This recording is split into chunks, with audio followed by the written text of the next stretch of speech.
they want a big enough case on this person. So like they'll keep okay, they killed this person, they killed that person, they sold this amount of drugs, they was pushing this many pounds. They'll wait 5 years. And they'll get this big, okay, we caught you killing all 5 of those people. We got all the drugs you sold for the last 20. So that way they can railroad you and get you good. Lisa's telling me I should bring up drill rap. And whatever that is. No, drill rap. Let's talk about it. It's the devil. What is it?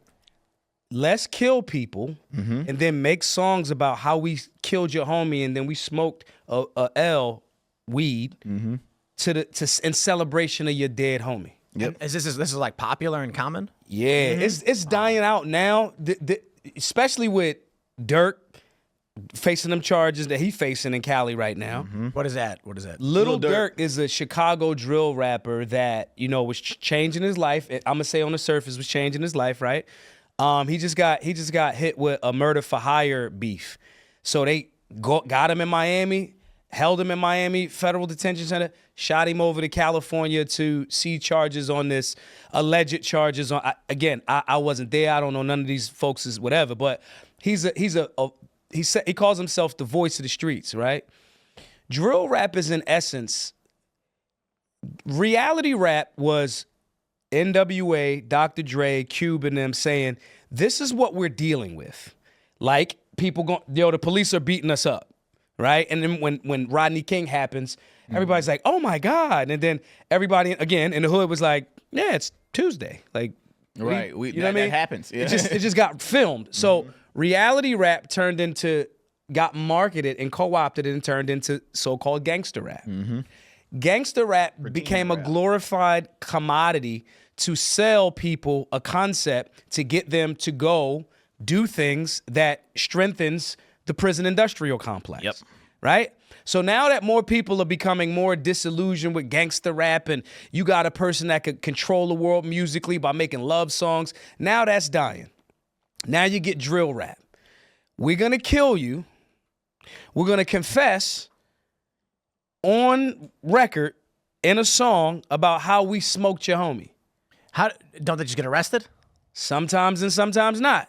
Sometimes they just wait to build a case on them. Like, for example, they'll know they killing people, but they want a big enough case on this person. So, like, they'll keep, okay, they killed this person, they killed that person, they sold this amount of drugs, they was pushing this many pounds. They'll wait 5 years. And they'll get this big, okay, we caught you killing all 5 of those people. We got all the drugs you sold for the last 20. So that way they can railroad you and get you good. Or, go ahead. Or you are under the assumption that the people that are supposed to arrest and stop the killing want to or have a vested interest in we devils.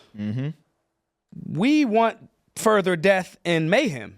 People need to understand this because a lot of conservatives, they say back the blue, cops are great. It's like small town suburban departments I find to be pretty fantastic. Awesome. Sheriffs are good.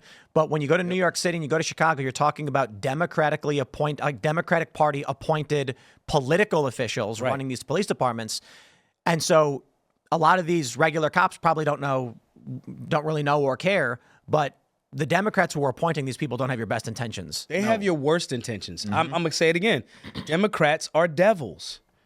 I'm sorry if that sounds offensive, and if you're offended by that, if you hear this, just go do some research.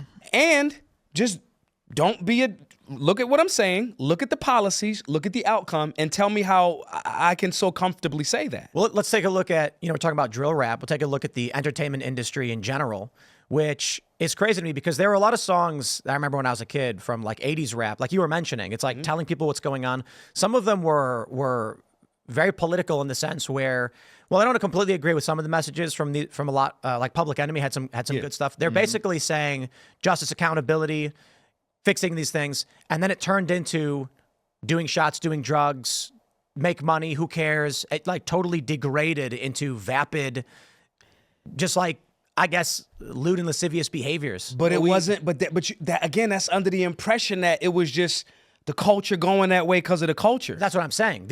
But it wasn't. It was Hollywood. It was Hollywood. It was corporate interests. It was, and again, I want to say this in a way where it's not. There's a great book called the subtitle is how the Jews invented Hollywood. And I promise y'all, I'm not going to go on this "it's the Jews" tirade. Like, that's not like. But my thought process is when there's corporate interests that say we have other corporate interests, we could use this power. That's the beautiful thing about the Matrix and Devils. This thing that you've used as a tool of liberation, we will co-opt it, finance people that we will give cover for, and then we will influence your students because our money is, we'll spend $10 million over here because we built 8 prisons. Let me give you a really simple example. One of my favorite memes. Remember the Dove Real Beauty campaign? This Dove soap launched their Real Beauty campaign where they said we're going to use real women, basically meant fat women. Yeah. And so Dove soap gets these plus size models, and they're like, this is what real women look like. You know what company owns Dove? No. Unilever. Unilever owns Dove, and Unilever's got another company in their portfolio. And you know what that one is? What? Ben and Jerry's. See? So it's not that like I can literally draw the line saying some executive was like, yeah, but the argument was Unilever's looking at their bottom line and being like, hey, we're seeing sales decline over here at Ben and Jerry's. Why? Why aren't people buying ice cream? And they're like, well, people are concerned about being fat. What? Tell them it's fine to be fat. Yep. They go look at their other company and say, have this company tell everybody it's fine to be fat so they'll buy more of our ice cream. So now we got fat shaming. Shaming was used as a tool back in the day. Right. Back in the day, you were shamed to do the right thing. Yeah. Now shaming is wrong. And I'm like, shaming was never wrong. Bring back shame. Shaming was correct. Shaming is why Lizzo's not fat now. Literally, whether you want to believe it, shaming is why I got good grades. Because my grandma didn't play me having a B in school. I had to have all A's. So when I got a B, I got shamed. Yeah. When I got shamed, I'm like, I don't want to be shamed. I don't want to be looked at that way. So I'm going to go do better because I want to do the right thing. For example, like going back to the drill rap thing, we do this thing where I think because we get so infatuated with the rappers or something, we don't care what they do wrong. We do not care. King Von, serial killer. Yeah. On his blog, whoever's listening to him, whatever. We love King Von. Well, King Von is responsible for making sure some black people were dead in the community. Multiple people, by the way. And he talked about it in his songs. We don't care. We love King Von. Even still listening to music from like some of these rappers right now that are dying because of the music. They are rapping. So now I go back to reality with it because they actually killing each other. Yeah. They out here pissing on each other graves and Literally. then somebody else going to shoot him and the kids are hip to it. They telling me about it and like we in Bible study or whatever, we just have regular talk afterward. They talking about how, this rapper went and got killed the other day because he went and peed on his mama grave and this is real stuff. It's actually happened. It's real life. And the kids are the switches and all that. You ain't seen no advertising for no switches on Instagram. You haven't seen no Facebook. Well, you know who advertising switches? The rappers.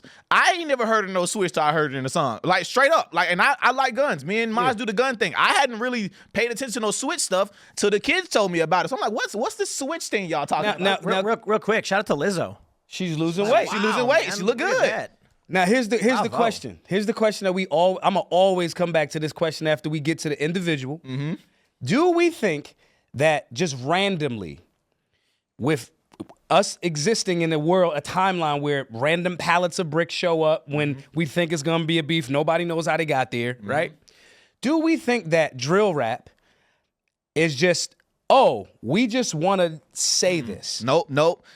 Elon, the Twitter files exposed every industry, in my opinion, because it explained what everybody's doing. Even though it may not have been the companies I just feel like and know that that's what everybody's doing. And I don't think nobody ever actually truly looked at those files. They basically said we are controlling the minds of everyone. This is how we're gonna do it. So I need you to take this person down. I need you to elevate this post. Even the George Floyd protest, all that, it was done through Facebook, Instagram, and it was in the files. They did it on purpose. Like all the protesting, all the groups that were created, all this stuff, it was done on purpose. So the rapping, all the food, making sure we like being fat, we don't want to work out, we don't want to be smart at school, you don't have to get good grades. It's all done on purpose. Literally. Let me ask you. You said that Democrats are devils. Is that what you said? Is that what you said? Yeah. Are you Christian? I don't know. I'm going that way again. It's because I'm 65 years old. I'm having this We all had to battle, existential crisis right now where I'm like, what is going on? So the lessons in the theology, I actually been studying the Torah lately. Because again, only white people could be Jewish. And I'm like, bro, like, that's not true. Right. So I don't know. I'm listening to my conscience at this point. But you are Christian. Yeah. Yeah. Talking about Bible study. The reason I ask is because that I'm never gonna let this one go. The George Floyd mural that exploded. Man, come on. You remember this? Yeah. Yeah. It was. Wait, what? You didn't know this? No. Dude, let me pull this one up for you. I don't know how he got a statue, bro. Like, I don't get it. So, No. Wait, somebody blew it up? No. God blew it up. That's why I'm just like, No. Find that. and There's no way. yeah, let me. I think I got it right here. God works in mysterious ways. And see, those are the- Look at this. Witness claim. Look at this picture right here, right? All right. Take a look at this video. This is wild. Witnesses claim lightning destroyed George Floyd mural in Ohio. There's no way. Look at So God. look at this building.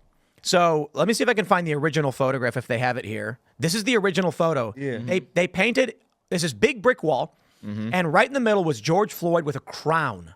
And a lot of people said that he was being worshipped as an idol. It was blasphemy, whatever. I don't know about any of that stuff. I'm not a Christian, okay? But I do believe in God.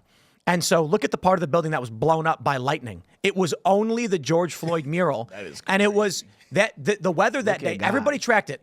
There were sparse clouds Yeah. with some rain, and then all of a sudden, right in the middle of this building, and look, I'm not a meteorologist. I don't, I know the general concept of charge and discharge and lightning, but my question is it typical for lightning to strike a building only affecting the outer layer of that Right. building, right in the middle of that building? Nope, that's not See, how that and works. these are the things that, because even with the George Floyd thing, right?